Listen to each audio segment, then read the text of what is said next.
ดาวเอ๋ยดาวน้อยเจ้าลอยสูงเด่นใครๆเขาก็เลยเห็นว่าเจ้าสูงเด่นเหนือดาวดึงเจ้าเป็นดาวที่อาจเอื้อมไม่ถึงอยู่เหนือดาวดึงที่จึงได้แต่เลโมดาวเอ๋ยก่อนนั้นเจ้ายังไร้ค่าใครๆก็ไม่นำมาไม่เลิศเลอกว่าแสงดาวเรืองรองเจ้าสกาวจึงมีคนเฝ้าคอยปองเด่นเหมือนดาวนองสักวันจะมองวิญญาณก่อนนั้นเจ้าคิดถึงพี่หรือเปล่าก่อนที่จะมาเป็นดาวใคร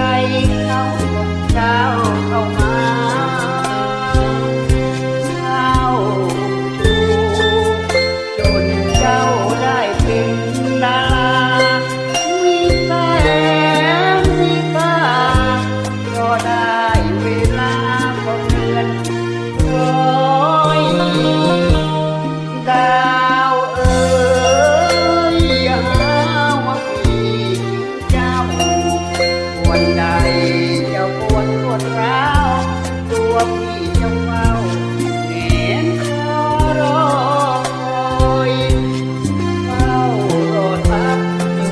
น้ำตาดาวที่ละย้อยหากแม้ดาวลอยให้ลอยจากฟ้ารักไป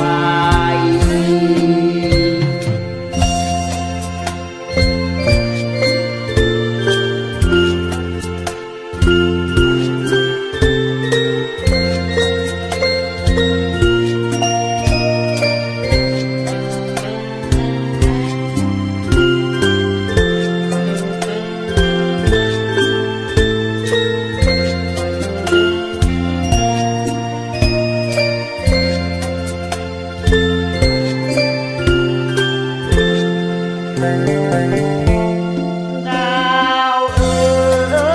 ยอย่าหาว่าพี่เจ้าวันใดเจ้าปวดรวดร้าวตัวพี่จะเฝ้า